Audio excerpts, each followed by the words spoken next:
A diabólica doutrina do inferno. Não se assuste com o título do presente artigo, mas lê o material antes de julgá-lo. Gostaria de repartir com você a posição bíblica que é bem equilibrada sobre o castigo dos maus, de maneira que qualquer mente racional e espiritual possa crer naquilo que realmente é a verdade. Algumas informações importantes antes do estudo de um assunto tão melindroso. A palavra inferno, que aparece em nossas Bíblias, não existe no original grego ou hebraico e aramaico, línguas originais. Esse termo é latim, significa lugar inferior, e sendo que a Bíblia não foi escrita originalmente em latim, não deveria ter sido adicionada por alguns tradutores. Em outras versões não existe a palavra inferno, mas se preserva as originais: Hades, Tártaros, Seol e Geena. Morte é morte mesmo. Enquanto não aceitar que a única esperança para o cristão que hoje descansa é a ressurreição, deixar de acreditar num tormento eterno será impossível. É importante que estude a doutrina bíblica sobre o estado do ser humano na morte e compreenda que os mortos voltarão a ter consciência somente quando Jesus voltar, transformá-los e ressuscitá-los. Por isso, não estão desfrutando de alguma recompensa ou punição. 2 Pedro 2,4 afirma que até mesmo os demônios estão reservados para o juízo futuro.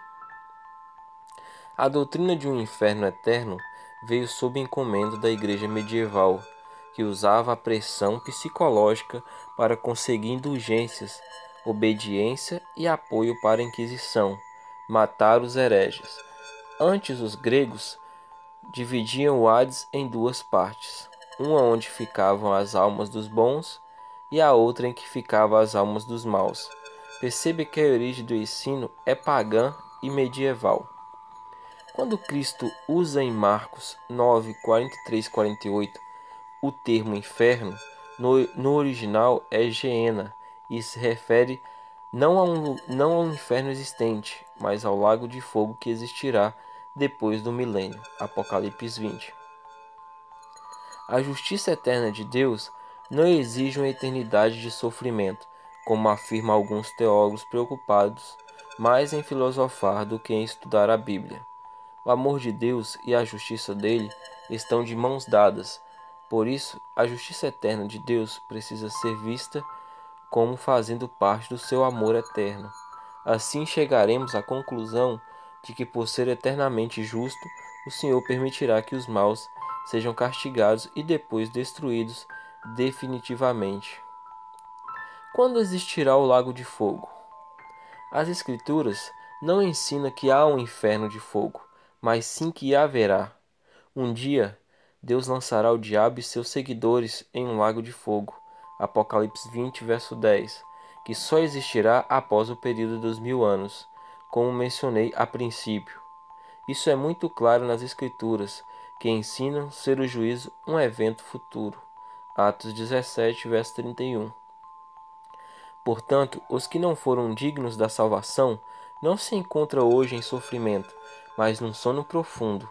Jeremias 51, 57, até o dia em que serão penalizados. João 5, 28 e 29. Os ímpios serão como restolho. O dia que vem os abrasará, diz o Senhor dos Exércitos. De sorte que não lhes deixará nem raiz nem ramo. Pisareis os perversos, porque se farão cinzas debaixo das plantas de vossos pés, naquele dia que preparei, diz o Senhor dos Exércitos. Malaquias 4, verso 1 a 3. Os ímpios, no entanto, perecerão, e os inimigos do Senhor serão como o viço das pastagens, serão aniquilados e se desfarão em fumaça. Salmo 37, verso 20. E o Deus da paz em breve esmagará debaixo dos vossos pés a Satanás. A graça de nosso Senhor Jesus seja convosco. Romanos 16, verso 20. A fim de compreender o assunto do inferno, na verdade lago de fogo, biblicamente não devemos ignorar estes textos. Isso deveria ser claro para todos nós cristãos, pois se o diabo e os demais forem mantidos com vida para serem castigados por um tempo sem fim, seria o mesmo que Deus dar a vida eterna ao diabo, aos demônios e aos que não aceitaram a Cristo. Isso é uma heresia, pois somente os justos comerão da árvore da vida para serem imortais. Apocalipse 22, verso 2.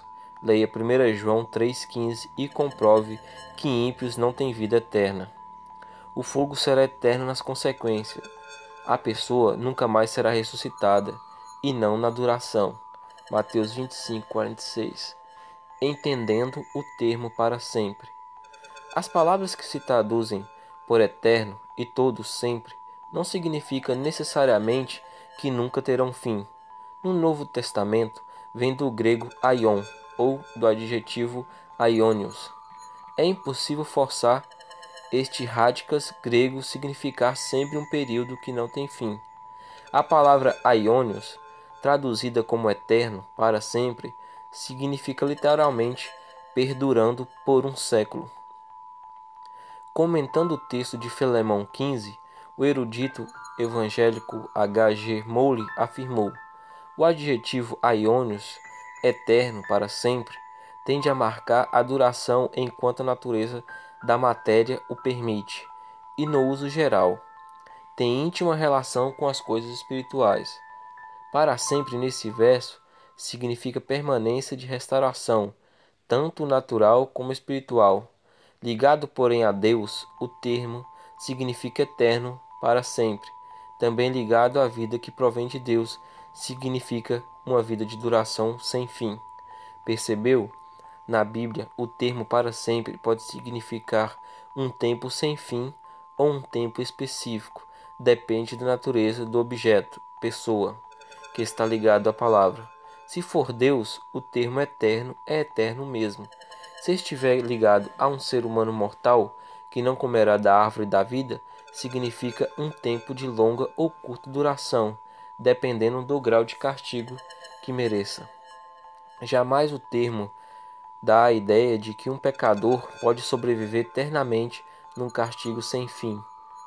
É importante entendermos a expressão na linguagem original bíblica e não como ser explicada em nossa língua portuguesa, que é de outra cultura, a ocidental. No início do artigo, expliquei que a justiça e amor eternos de Deus estão de mãos dadas.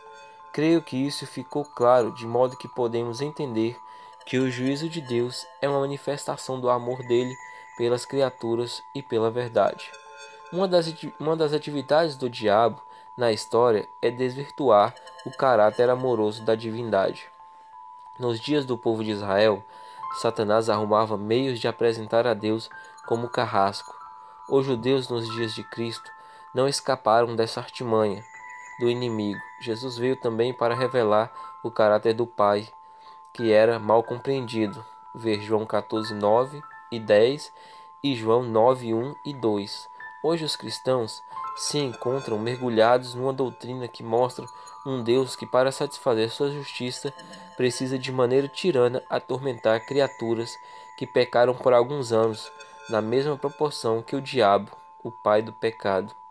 Conclusão: longe de dizer que os maus serão aniquilados instantaneamente, se o fossem, não receberiam um castigo merecido, não acha? Ou que sofrerão pela eternidade. A Bíblia ensina que cada pessoa será punida proporcionalmente segundo as obras. Apocalipse 22:12. Uns serão mais castigados, outros menos. Lucas 12:47 e 48.